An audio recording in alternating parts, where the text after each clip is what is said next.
Well, listen about the web addressing system. Each web page .html document has its own address on the internet, which is called URL or Uniform Resource Locator. जितने भी web pages होते हैं उनका एक unique address होता है, ठीक है, जिसको हम लोग URL कहते हैं, uniform resource locator. Every website or web page is identified and accessed on the web server by this name. और जितने भी वेबसाइट्स होते हैं, वेब पेजेज होते हैं, ये सारे वेब सर्वर पे इसी नाम के थ्रू, यानी कि उस यूनिक एड्रेस के थ्रू ही एक्सेस किए जाते हैं. To access websites on the www you have to enter its URL in a web browser. This is the address of that particular HTML document where it can be found on the web. Well, web addressing को आप इस तरह से समझ सकते हैं कि different drives में आप फोल्डर्स बना के फोल्डर्स के अंदर फाइलों को सेव कर देते हैं. वैसे ही जो वेब एड्रेसिंग सिस्टम होता है, तो वेब एड्रेसिंग सिस्टम में जब आप किसी वेबसाइट को बना के लॉन्च करते हैं तो वो वेबसाइट्स को क्या की जाती है, पब्लिशिंग की जाती है. उनको एक डोमेन नेम प्रोवाइड किया जाता है और उस डोमेन नेम के अंडर में आपकी वेबसाइट को होस्ट किया जाता है. जैसे आप क्लास में एक स्टूडेंट हैं, ठीक है, आपका कुछ नाम है, आपको एक रोल नंबर अलॉट किया जाता है. हो सकता है आप ही के नाम का दूसरा स्टूडेंट हो, लेकिन फिर भी दोनों लोगों का रोल नंबर अलग अलग होगा, ठीक है. तो वेब एड्रेसिंग भी कुछ इसी तरह का होता है. इसमें डोमेन नेम एड्रेसिंग सिस्टम होता है और आईपी एड्रेसिंग सिस्टम होता है. डोमेन नेम एड्रेसिंग सिस्टम को यहाँ पे आप देख सकते हैं. जैसे आप एग्जांपल के लिए देख लीजिए, जैसे यहाँ पे वेबसाइट है,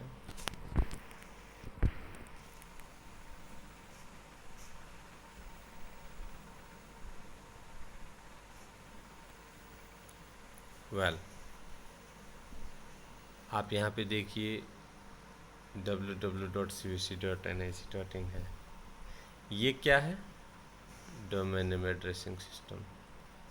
ये क्या है? आईपी एड्रेसिंग सिस्टम, ठीक है. तो अगर हम ये स्टूडेंट नेम से कंपेयर करें तो ये स्टूडेंट का रोल नंबर हो जाएगा, ठीक है. आप यहाँ पे और अच्छे से इसको समझ सकते हैं. अ URL has this parts. URL में ये पार्ट्स होते हैं. अब ये क्या क्या पार्ट्स हैं? पहला क्या है? HTTP प्रोटोकॉल है. www ये प्लेटफॉर्म है. ये ऑर्गेनाइजेशन नाम है, organisation name. Organisation is just like CBSC. Top level domain जैसे NIC है. फिर है कंट्री नेम, यानी कि IN फॉर इंडिया, ठीक है. तो ये तमाम सारी चीज़ें हैं. ये आपका हो गया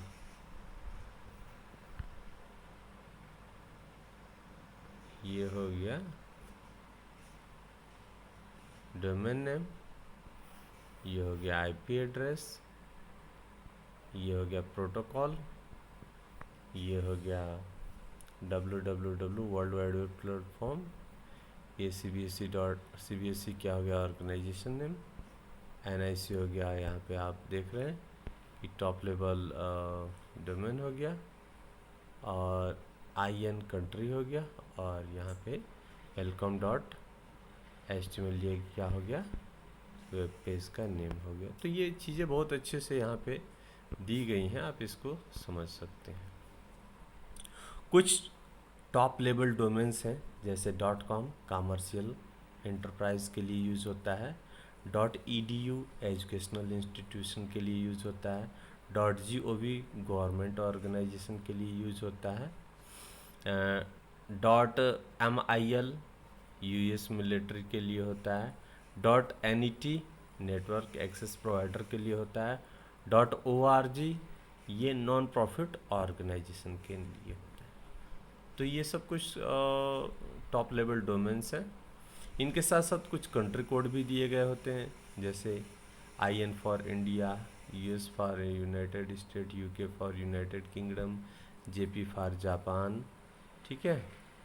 और इसमें .ch है, तो .ch तो चाइना का होना चाहिए, बट यहाँ पे स्विट्ज़रलैंड दिया हुआ है।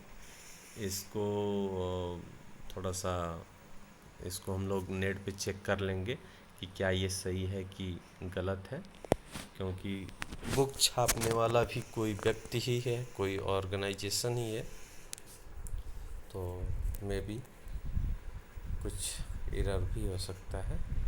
तो इसको हम लोग चेक कर लेंगे।